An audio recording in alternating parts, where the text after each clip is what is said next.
Hi friends, இன்றைக்கி என்ன video பார்க்க போகிறோன்னா, இன்றைக்கி காலையில் பிரேக்ஃபாஸ்ட்டுக்கு எங்கள் வீட்டில் என்ன பண்ணுறோம் அப்படின்றதான்.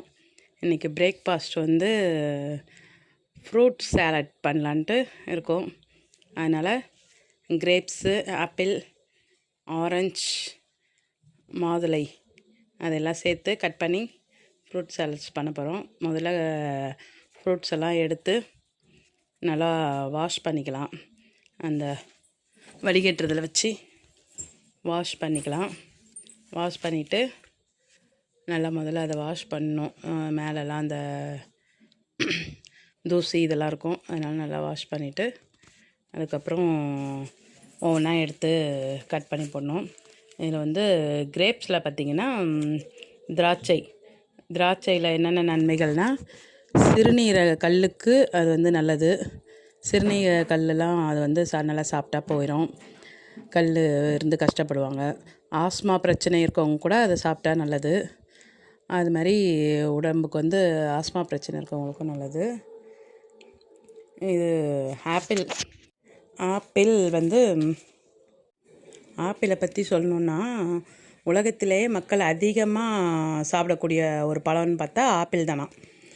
அதில் வந்து விட்டமின் சி, பி6, நார்ச்சத்து அதெல்லாம் இருக்குது. அதனால் உடம்புக்கு வந்து ரொம்ப நோய் எதிர்ப்பு சக்தியும் அதிகரிக்கக்கூடியதாக இருக்குது ஆப்பிள். இதயத்துக்கும் பலம் தரதாக இருக்குது ஆப்பிள். அதுக்கு அடுத்தபடியாக ஆரஞ்சு பழத்தில் என்னென்ன நன்மைகள் அப்படின்னு பார்த்தோன்னா, கொழுப்புக்களை வந்து கரைக்குதான் ஆரஞ்சு பழம். அதாவது கொழுப்பு சத்தெல்லாம் வந்து குறைக்குது. இதய பாதுகாப்பிற்கும் நல்லதான். மலச்சிக்கல் உள்ளவங்களாம் ஆரஞ்சு பழம் சாப்பிட்டோன்னா நல்லாயிருக்கும் அப்படின்னு சொல்லிட்டு நார்ச்சத்து இருக்கனால அதுக்கு நல்லது. முதிர்வு, அதாவது வயசாயிடுச்சு அப்படின்ற முதிர்வு போகிறது கூட ஆரஞ்சு பழம் வந்து ரொம்ப நல்லது. சின்ன வயசாக தெரியும் நிறையா ஆரஞ்சு பழத்தை சாப்பிட்டா அப்படின்ற மாதிரி சொல்லியிருக்காங்க. அதாவது இதெல்லாம் நான் அதாவது படித்த ஒரு டாக்டருங்க அவங்களாம் சொல்லியிருக்காங்க. அதனால் அதுலேருந்து தான் நானும் எடுத்து சொல்கிறேன். அதை கண் பார்வை குறைபாடு கூட அது வந்து அதிகரிக்க உதவுதான் ஆரஞ்சு பழம். அதனால் ஆரஞ்சு பழம் சாப்பிட்றது வந்து ரொம்பவும் நல்லது அப்படின்ட்டு இருக்காங்க. ஆரஞ்சு பழத்தில் என்னென்னா, அதை உரிச்சிட்டு அது உள்ள கொட்டெல்லாம் கொஞ்சம் எடுத்துகிட்டு நல்லா சாப்பிட்டா நல்லது. அடுத்ததாக வந்து மாதுளம்பழத்தில் பார்த்திங்கன்னா vitamin A, C, potassium, fibre சத்து இதெல்லாம் வந்து மாதுளம்பழத்தில் இருக்குது. அதில் வந்து மூட்டுவாதம், முடக்குவாதம், மூட்டு தேய்மானம் அது மாதிரிலாம் இருக்க பிரச்சனைக்கெலாம் வந்து மாதுளம்பழம் வந்து நல்லதுன்னு சொல்லியிருக்காங்க. அப்புறம் புற்றுநோய் கூட அது வந்து கட்டுப்படுத்துதான். புற்றுநோய் அதில் இருக்க வைட்டமின்கள்லாம் வந்து புற்றுநோய் கூட இப்போ ரீசெண்டாக கண்டுபிடிச்சதில் புற்றுநோய் கூட அது வந்து மாதுளம்பழத்தினால நல்லாயிருக்கு அப்படின்ட்டு. அது மாதிரி ரத்தத்தையும் சுத்தப்படுத்துது. மூளை ஞாபக சக்திக்கும் நல்லது. செல்கள் சேதப்படுத்துவது, அதாவது டெட் செல்கள் சொல்கிறாங்களே, அந்த டெட் செல்கள்லாம் வந்து புத்துணர்ச்சி அடைகிறதுக்கும் மாதுளம்பழம் வந்து நல்ல ஒரு பழம் அப்படின்னு சொல்லியிருக்காங்க. மாதுளம்பழம் வந்து அப்படியே அறுத்துட்டு அப்படி தட்டினாலே, ஜூஸ் கடையிலலாம் அப்படி தான் போடுவாங்க. அப்படி தட்டினாலே வந்து அது எல்லாமே உதிர்ந்துடும்.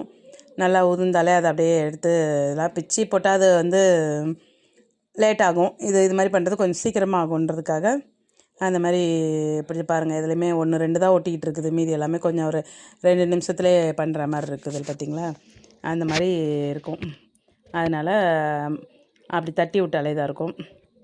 அது மாதிரி எல்லாமே வந்து அது போல் எல்லா பழங்கள்லேயுமே வந்து நல்ல சத்துக்கள்லாம் இருக்குது. திராட்சையில் சுவாச பிரச்சனைக்கு நல்லதாம். உடல் குறைப்பதற்கும் பச்சை திராட்சை வந்து நல்லது சொல்லியிருக்காங்க. அந்த மாதிரி தினமும் வந்து பச்சை திராட்சை சாப்பிட்டாலே உடம்பு குறையிறது கூட பச்சை திராட்சை சாப்பிட்லாம் அப்படின்னு சொல்லியிருக்காங்க. உங்களுக்கு நான் போடுற வீடியோலாம் வந்து பிடிச்சிருக்கா ஃப்ரெண்ட்ஸ்? நான் தினம்தான் முயற்சி பண்ணுறேன். ஒரு கிளிக் பண்ணுறது கஷ்டம் இல்லை உங்களுக்கு, வீடியோ போடுறது கஷ்டம்.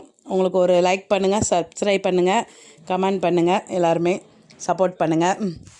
அது மாதிரி நல்ல வீடியோவாக நானும் யோசித்து தான் போடணுன்னு நினச்சிக்கிட்ருக்கேன். அதனால் எல்லாருமே வந்து சப்போர்ட் பண்ணுங்கள்.